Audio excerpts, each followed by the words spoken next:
The killers? The door of Henry's lunchroom opened, and two men came in. They sat down at the counter. "What's yours?" George asked them. "I don't know," one of the men said. "What do you want to eat, Al?" "I don't know," said Al. "I don't know what I want to eat." Outside, it was getting dark. The streetlight came on outside the window. The two men at the counter read the menu. From the other end of the counter, Nick Adams watched them. He had been talking to George when they came in. "I'll have a roast pork tenderloin with applesauce and mashed potatoes," the first man said. "It isn't ready yet." "What the hell do you put on the card for?" "That's the dinner," George explained. "You can get that at 6 o'clock. George looked at the clock on the wall behind the counter. "It's 5 o'clock. The clock says 20 minutes past 5, the second man said. "It's 20 minutes fast." "Oh? To hell with the clock," the first man said. "What have you got to eat?" "I can give you any kind of sandwiches," George said. "You could have ham and eggs, bacon and eggs, liver and bacon, or steak. Give me chicken croquettes with green peas and cream sauce and mashed potatoes. That's the dinner." "Everything we want's the dinner, eh?" "That's the way you work it. I can give you ham and eggs, bacon and eggs, liver." "I'll take ham and eggs," the man called Al said. He wore a derby hat and a black overcoat buttoned across the chest. His face was small and white, and he had tight lips. He wore a silk muffler and gloves. "Give me bacon and eggs," said the other man. He was about the same size as Al. Their faces were different, but they were dressed like twins. Both wore overcoats too tight for them. They sat leaning forward, their elbows on the counter. "Got anything to drink?" Al asked. "Silver beer, bevo, ginger ale," George said. "I mean, you got anything to drink?" "Just those I said." "This is a hot town," said the other. "What do they call it?" "Summit." "Ever hear of it?" Al asked his friend. "No," said the friend. "What do they do here nights?" Al asked. "They eat the dinner," his friend said. "They all come here and eat the big dinner." "That's right," George said. "So you think that's right?" Al asked George. "Sure. You're a pretty bright boy, aren't you?" "Sure," said George. "Well, you're not," said the other little man. "Is he, Al?" "He's dumb," said Al. He turned to Nick. "What's your name?" "Adams." "Another bright boy," Al said. "Ain't he a bright boy, Max?" "The town's full of bright boys," Max said. George put the two platters, one of ham and eggs, the other of bacon and eggs, on the counter. He set down two side dishes of fried potatoes and closed the wicket into the kitchen. "Which is yours?" he asked Al. "Don't you remember?" "Ham and eggs." "Just a bright boy," Max said. He leaned forward and took the ham and eggs. Both men ate with their gloves on. George watched them eat. "What are you looking at?" Max looked at George. "Nothing." "The hell you were. You were looking at me." "Maybe the boy meant it for a joke, Max," Al said. George laughed. "You don't have to laugh," Max said to him. "You don't have to laugh at all, see?" "All right," said George. "So he thinks it's all right." Max turned to Al. "He thinks it's all right. That's a good one." "Oh, he's a thinker," Al said. They went on eating. "What's the bright boy's name down the counter?"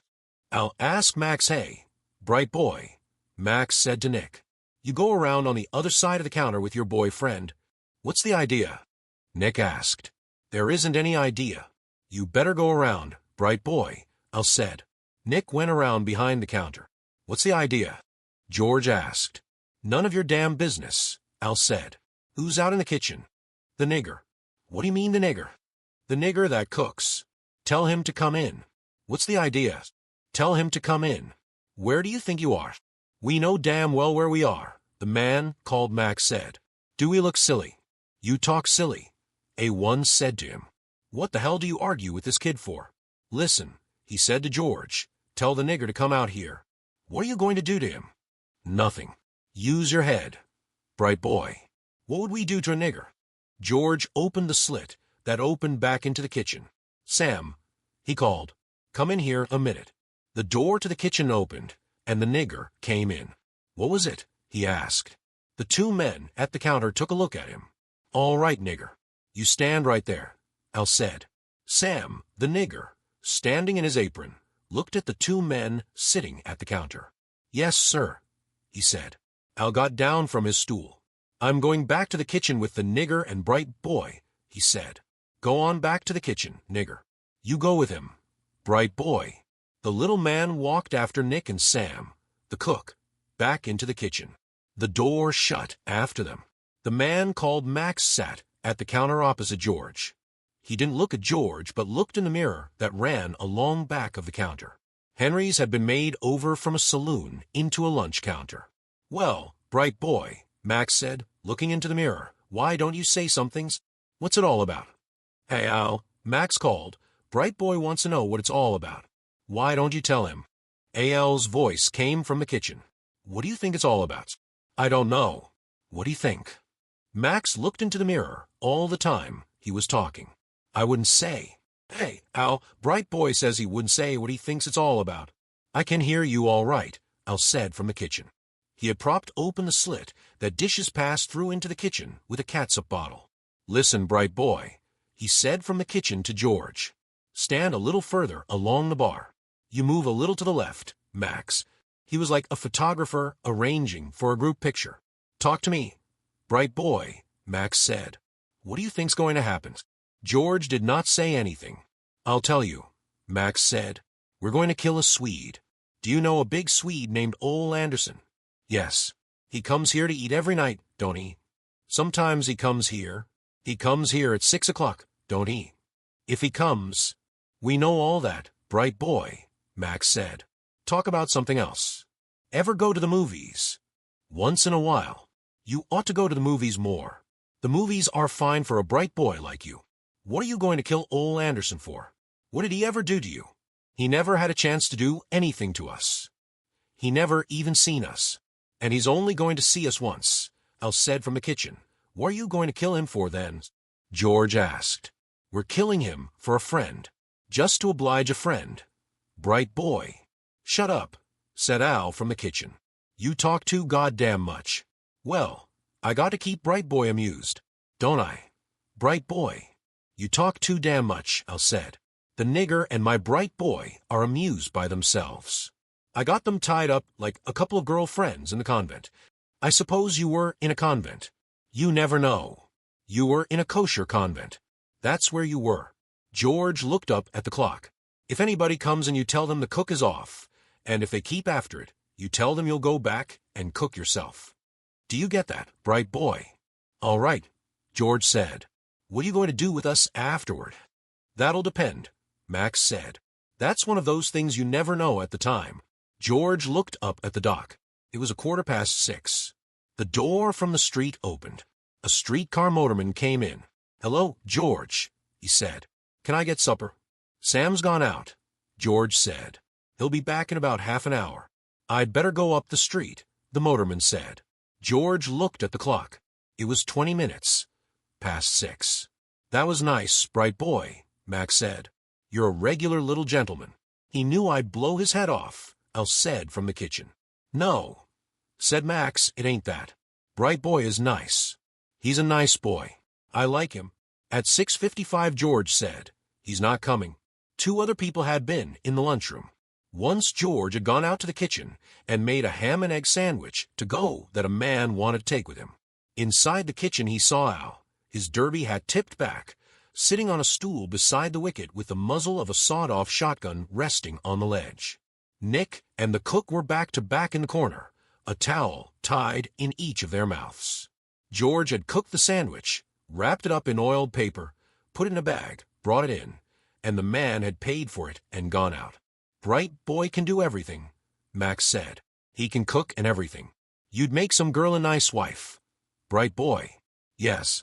George said, your friend Ole Anderson isn't going to come. We'll give him 10 minutes, Max said. Max watched the mirror and the clock. The hands of the clock marked 7 o'clock, and then 5 minutes past 7. Come on, Al, said Max, we better go. He's not coming. Better give him 5 minutes, Al said from the kitchen. In the 5 minutes a man came in, and George explained that the cook was sick. Why the hell don't you get another cook? The man asked. Aren't you running a lunch counter? He went out. Come on, Al, Max said. What about the 2 bright boys and the niggers? They're all right. You think so? Sure. We're through with it. I don't like it, said Al. It's sloppy. You talk too much. Oh, what the hell, said Max. We gotta keep amused, haven't we? You talk too much. All the same, Al said. He came out from the kitchen. The cut-off barrels of the shotgun made a slight bulge under the waist of his too tight-fitting overcoat. He straightened his coat with his gloved hands. So long, bright boy, he said to George. You got a lot of luck. That's the truth, Max said. You ought to play the races, bright boy. The two of them went out the door. George watched them, through the window, pass under the arc light and across the street. In their tight overcoats and derby hats they looked like a vaudeville team. George went back through the swinging door into the kitchen and untied Nick and the cook. I don't want any more of that, said Sam, the cook. I don't want any more of that. Nick stood up. He had never had a towel in his mouth before. Say, he said. What the hell? He was trying to swagger it off. They were going to kill Ole Anderson, George said. They were going to shoot him when he came in to eat. Ole Anderson. Sure. The cook felt the corners of his mouth with his thumbs. They all gone? He asked. Yeah, said George. They're gone now. I don't like it, said the cook. I don't like any of it at all. Listen, George said to Nick. You better go see Ole Anderson. All right. You better not have anything to do with it at all, Sam, the cook said. You better stay way out of it. Don't go if you don't want to, George said. Mixing up in this ain't going to get you anywhere, the cook said. You stay out of it. I'll go see him, Nick said to George. Where does he live? The cook turned away. Little boys always know what they want to do, he said. He lives up at Hirsch's rooming house, George said to Nick. I'll go up there. Outside the arc light shone through the bare branches of a tree. Nick walked up the street beside the car tracks and turned at the next arc light down a side street. 3 houses up the street was Hirsch's rooming house. Nick walked up the 2 steps and pushed the bell. A woman came to the door. Is Ole Anderson here? Do you want to see him? Yes, if he's in. Nick followed the woman up a flight of stairs and back to the end of a corridor. She knocked on the door. Who is it?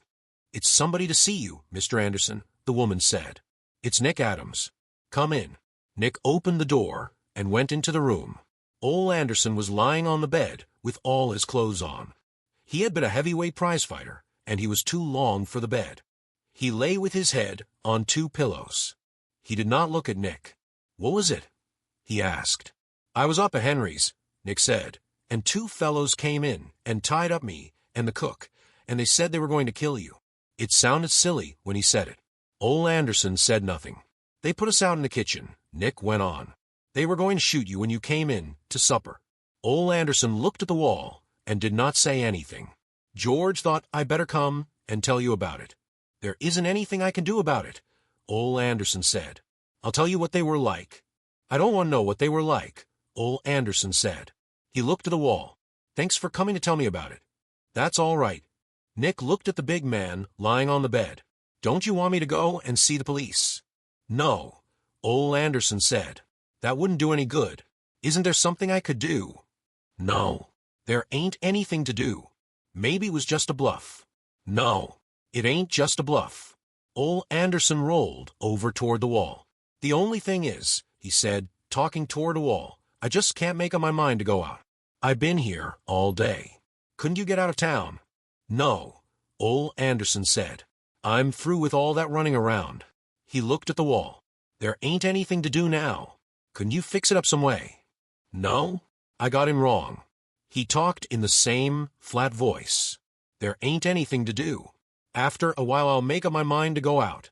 I'd better go back and see George, Nick said. So long, said Ole Anderson. He did not look toward Nick. Thanks for coming around. Nick went out. As he shut the door, he saw Ole Anderson with all his clothes on, lying on the bed looking at the wall. He's been in his room all day, the landlady said downstairs. I guess he don't feel well.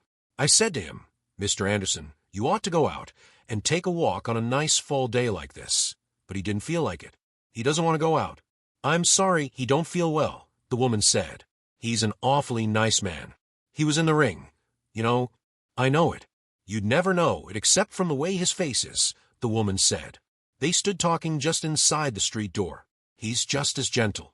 Well, good night, Mrs. Hirsch, Nick said. I'm not Mrs. Hirsch, the woman said. She owns the place.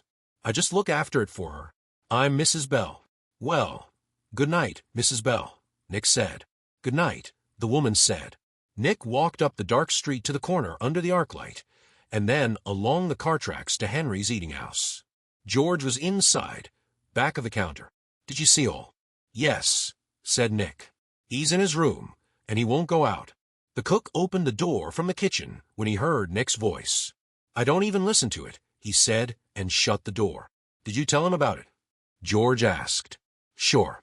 I told him, but he knows what it's all about. What's he going to do? Nothing. They'll kill him. I guess they will. He must have got mixed up in something in Chicago. I guess so, said Nick. It's a hell of a thing. It's an awful thing, Nick said. They did not say anything. George reached down for a towel and wiped the counter. I wonder what he did. Nick said, double-crossed somebody. That's what they killed him for. I'm going to get out of this town, Nick said. Yes, said George. That's a good thing to do. I can't stand to think about him waiting in the room and knowing he's going to get it. It's too damned awful. Well, said George, you better not think about it.